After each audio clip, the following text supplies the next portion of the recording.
নমস্কার বন্ধুরা, আরও একটা নতুন রেসিপির ভিডিওতে আপনাদের সবাইকে স্বাগত। আজকে বানাচ্ছি ঝিঙে ভর্তা।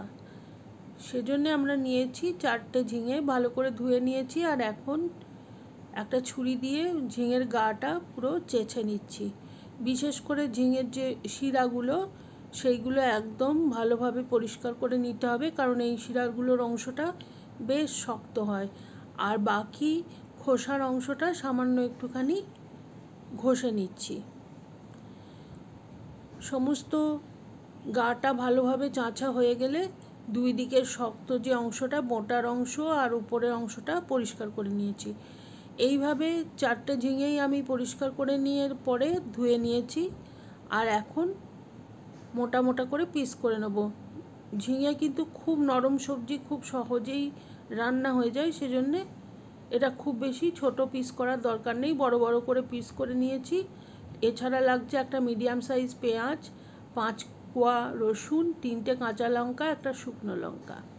কড়াইতে সামান্য একটু জল দিয়েছি ঝিঙের টুকরোগুলো ভাপিয়ে নেওয়ার জন্য। জলটা কিন্তু একটু কমই দিতে হবে, কেননা ঝিঙের থেকেও জল বেরোবে। আর খুব বেশি জল দেওয়া মানে রান্না হতে সময়ও বেশি লাগবে, গ্যাসও বেশি খরচা হবে। সমস্ত ঝিঙের পিসগুলো দিয়ে ঢাকনা দিয়ে 7-8 মিনিট আমি মিডিয়াম হিটে রান্না করে নেব, যাতে ঝিঙেটা পুরোই সেদ্ধ হয়ে যায়।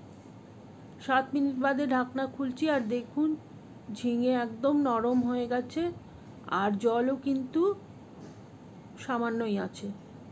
এখন আমি ঠান্ডা হয়ে গেলে গ্রাইন্ডার জারে দিয়ে এটাকে বেটে নেব। দিয়ে দিচ্ছি 2টো কাঁচা লঙ্কা।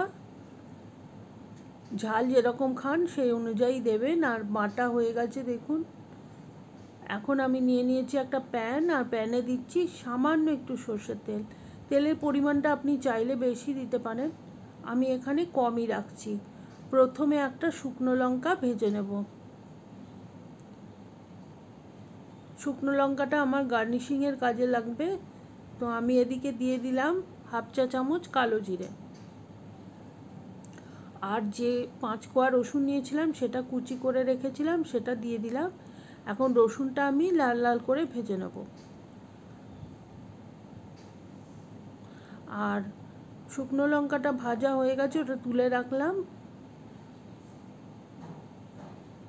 রসুনটা একটু ধৈর্য ধরে ভাজতে হবে, তা নইলে কিন্তু পুড়ে যেতে পারে। আর দিয়ে দিচ্ছি একটা কাঁচা লঙ্কা।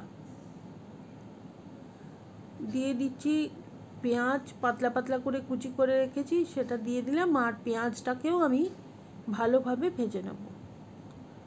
সব কিছুই যখন একটু ব্রাউন হয়ে আসবে এইরকম, তখন জানবেন ভাজাটা কমপ্লিট হয়ে গেছে। এখন আমি যে ঝিঙে বাটাটা সেটা দিয়ে দিচ্ছি। ঝিঙে বাটাটা দিয়ে ভালো করে নেড়ে চেড়ে আমি একটুখানি শুকনো করে নেব। আর আঁচটা কিন্তু মিডিয়ামেই থাকবে, খুব বেশি হাই করা যাবে না। আর সমানেই নেড়ে যেতে হবে, নাইলে তলায় লেগে যেতে পারে। দিয়ে দিচ্ছি আন্দাজ মতো লবণ আর একটুখানি লঙ্কার গুঁড়ো। লঙ্কার গুঁড়োটা সম্পূর্ণই অপশনাল, আপনি চাইলে এটাকে অবশ্যই করে স্কিপ করতে পারেন। ভালোভাবে একটু নাড়াচাড়া করতে হবে, তা নইলে কিন্তু এটা ফুটে উঠে গায়ে লাগতে পারে। আর এখন দেখুন একদম শুকনো শুকনো হয়ে গেছে। এই পর্যায়ে দিয়ে দেবো সামান্য একটু স্বাদ মতো চিনি। চিনিটা যদি খাওয়ার অসুবিধা না থাকে তাহলে অবশ্যই দেবেন, স্বাদটা অনেক পরিমাণে বেড়ে যায়। আর এখন ভর্তা একদম রেডি। এটা গরম ভাতে খেয়ে দেখুন, শুধু এটা দিয়েই ভাত খাওয়া হয়ে যাবে, আর অন্য কিছু লাগবেই না। তো অবশ্যই বাড়িতে একবার ট্রাই করবেন, কমেন্ট করে জানাবেন কেমন লাগলো। আর রেসিপিটা ভালো লাগলে please like, share and subscribe my channel.